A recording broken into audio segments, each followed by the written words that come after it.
இதில் வந்து 2 டம்ளர், இந்த டம்ளரால் 2 டம்ளர் ரவை போட்டிருக்கேன். நல்லா வறுத்துக்கலாம். எண்ணெயெல்லாம் எதுவும் ஊற்றலை, வெறும் ரவையை மட்டும் நல்லா வந்து கையில் நம்ம இப்படி தொட்டு பார்த்தா சுருக்குன்னு கை சுடுற அளவுக்கு நல்லா சூடாகணும் ரவை. அப்போ தான் எங்களுக்கு வந்து உப்புமா நல்லா வரும். ஏன்னா வலுவலுன்னு இருக்கும் டேஸ்ட்டு. நல்லா கையால் தொட்டு பார்க்கலாம். நல்லா சுருக்குன்னு சூடாக இருக்கணும். நல்லா சூடாக இருக்குங்க, கையில் தொட்டால் நல்லா சுருக்குன்னு சூடாக இருக்குது. இதை வந்து வேறு ஒரு தட்டில் மாற்றிக்கலாம். போதும், அந்த அளவுக்கு சூடானா போதும். கருகிடும் ரொம்ப நேரம் நீங்கள் வறுத்துட்டே இருந்தீங்கன்னா. எண்ணெய் ஊற்றிக்கிட்டேன், மரசெக்கு எண்ணெய், கடலை எண்ணெய். எண்ணெய் கொஞ்சம் நல்லா சூடாகட்டும். இப்போ கடுகு போட்டுக்கலாம். 1 டீஸ்பூன் கடுகு, 1 டேபிள் ஸ்பூன் உளுத்தம்பருப்பு. கடுகு கொஞ்சம் நல்லா வெடிக்கட்டும். எங்கள் வீட்டில் நான் எப்படி செய்வேங்கிற மெத்தட் தான் உங்களோட ஷேர் பண்ணிக்கிறேன். பாருங்கள், கடுகு இப்போ நல்லா பொரியுது பார்த்தீங்களா? அது வரைக்கும் டைம் கொடுத்துடணும். கடுகு பொரிஞ்சாதான் நல்லா டேஸ்ட்டாக இருக்கும். இப்போ இந்த உளுத்தம்பருப்பு கொஞ்சம் கலர் மாறட்டும். இப்போ பாருங்கள், கொஞ்சமாக கலர் சேஞ்ச் ஆகிடுச்சு. லைட்டாக கோல்டன் கலர் வந்துடுச்சு பார்த்தீங்களா? இப்போ இந்த கருவேப்பிலை,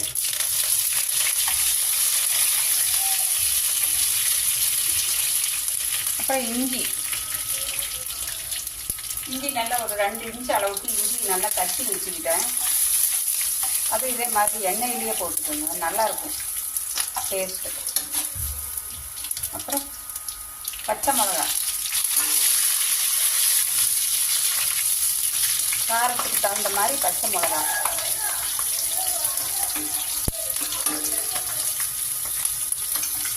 அதோடவே இந்த 3 தக்காளி.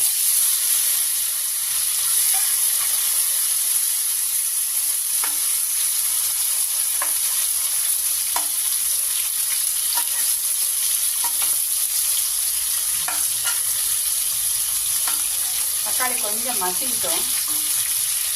ஒரு பிஞ்சு உப்பு ஆட் பண்ணிக்கலாம். கொஞ்சம் சீக்கிரமாக தக்காளி மசிஞ்சிடும். இந்த அளவுக்கு உப்பு ஆட் பண்ணிக்கிறேன்.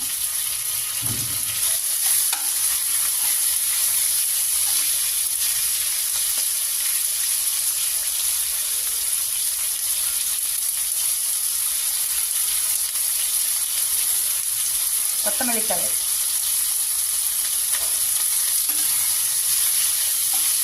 நான் வந்து 3 பெரிய வெங்காயம் கட் பண்ணி வச்சுருக்கேன். அதையும் இதோடு போட்டுக்கலாம்.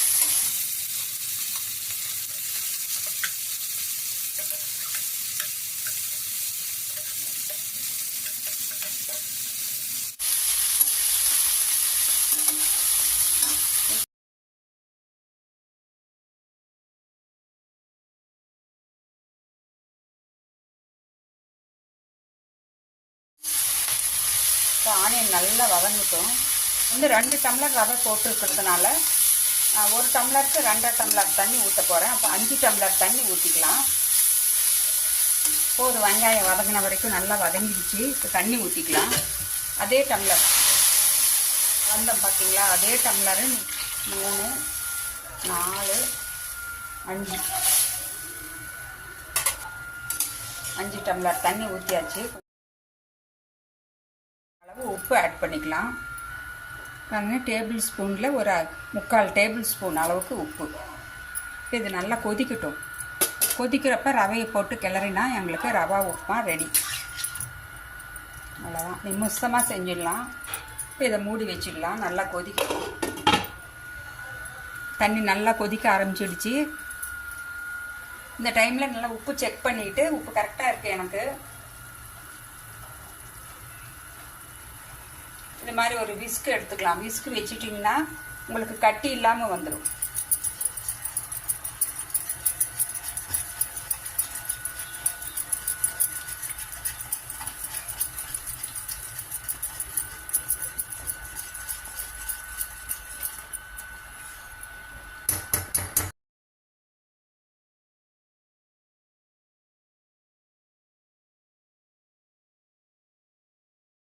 நல்லா சுருக்குன்னு சூடாகிற அளவுக்கு வறுத்துக்கிட்டாலே நல்லா ரொம்ப டேஸ்ட்டாக இருக்கும். கொஞ்சம் லோ ஃப்ளேம் பண்ணி கொஞ்சம் நேரம் மூடி வச்சுக்கலாம். அந்த தண்ணியிலே அந்த ரவை நல்லா வெந்து நல்லா ஒரு பக்குவத்துக்கு வந்துடும். இதை நான் மூடி வச்சிடுறேன்.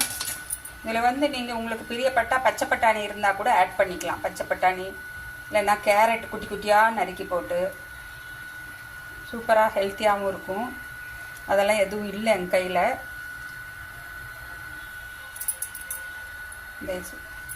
இதை மூடி வச்சு ஒரு 2 நிமிஷம் கழித்து பார்க்கலாம். நல்லா சூப்பராக வெந்து வரும். ரவை நல்லா வெந்துடும். அப்போ தான் இப்போ உப்புமா ரெடி ஆகிருக்கும்.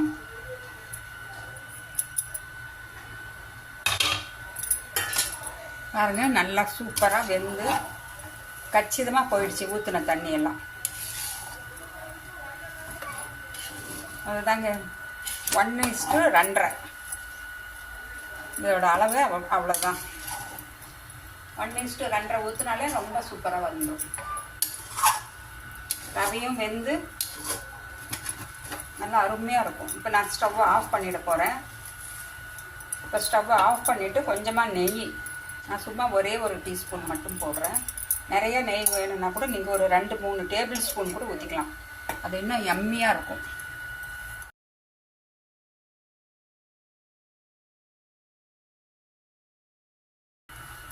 நெய் ஊற்றி நல்லா கிளறியாச்சு.